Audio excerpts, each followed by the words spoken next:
Fergus.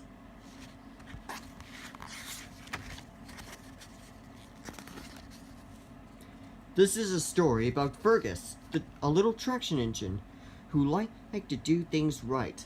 One day, I asked him to help Bill and Ben at the quarry, but poor Fergus wasn't used to their tricks. Read about the troubles they caused him.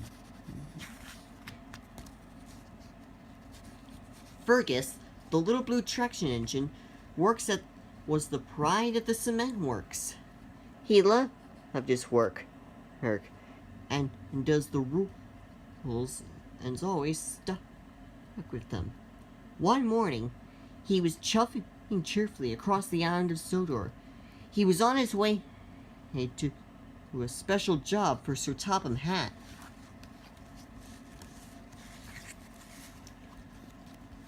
As Fergus arrived at the station, and there stood Thomas. He was waiting for his passengers to board Annie and Clarabelle. Thomas gave him a friendly beep beep on his whistle.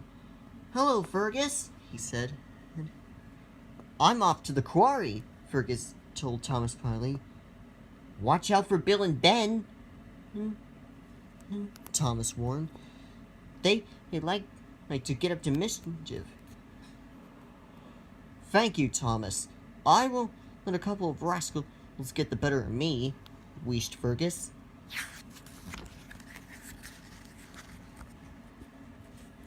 When Fergus arrived at the quarry, Mavis and the twins were waiting for him. Mavis was pleased to see that Fergus had come to help, and they set to work straight away.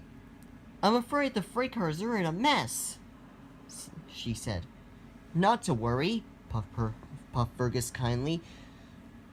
We'll soon sort them out together." Bill and Ben agreed with delight. "Now we'll have some fun," whispered Ben. "We'll have your boiler in a spin," steamed Bill.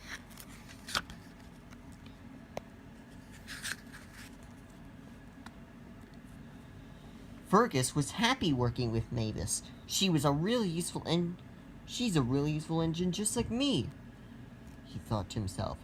But Bill and Ben were not behaving like useful engines at all. Bill bangs his trucks hard, so hard that some rocks fell out onto the track. "Steady," called Fergus. "Do it right." "I know what I'm doing," wheezed Bill.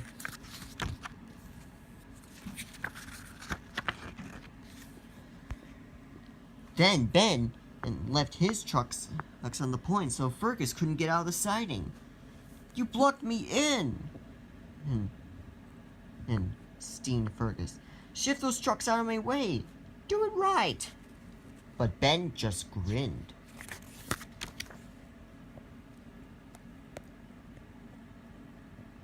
The next day, the works crew was blasting rock. The siren sounded to tell engines that there was danger ahead. There was a loud boom as a cloud of dust filled the air. "Wait for the all clear signal. Listen for the siren," Fergus told Bill and Ben. "Do it right." "There he goes again," said Bill. "Do it right. He'll tell us it all he does from morning till night." "Keep your big funnel out of our quarry," huffed Ben rudely. Later, the quarryman sent Bill and Ben to collect a new rock crusher from the harbor. Fergus spent a happy afternoon shunting trucks with Mavis. The quarry was a much more peaceful place without the twins around.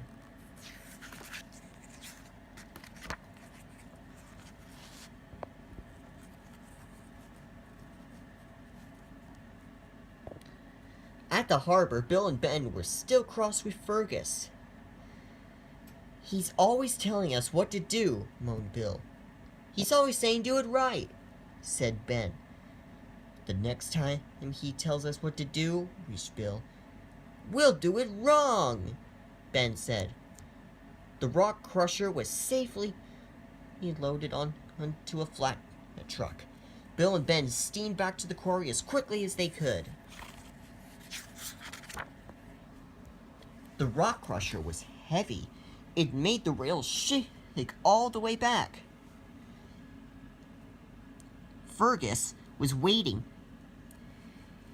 for Bill and Ben to arrive. The blasting had made the rock face. The blasting has made the rock face unsafe, he called to them. Stay away. Do things right. Bill and Ben didn't listen. They rattled their load towards the cliff as roughly as they could.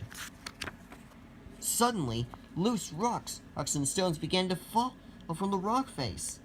Look out! Wheezed Fergus. Help! Wailed Bill and Ben together. Fergus steamed forward and banged Bill and Ben out of the way.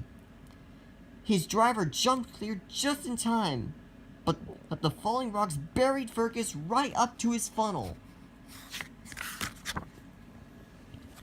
Mavis and the twins looked busily to carry away the rocks and rubble. It took a long time to dig poor Fergus out. No one worked harder than Bill and Ben to try and rescue the little traction engine. They didn't moan as there were no tricks.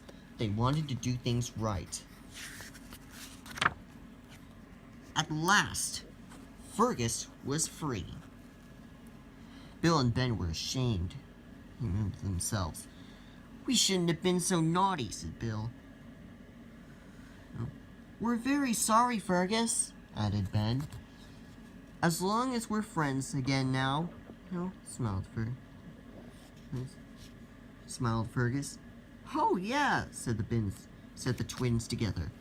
Good, smiled Fergus. From now on, we can all do it right together.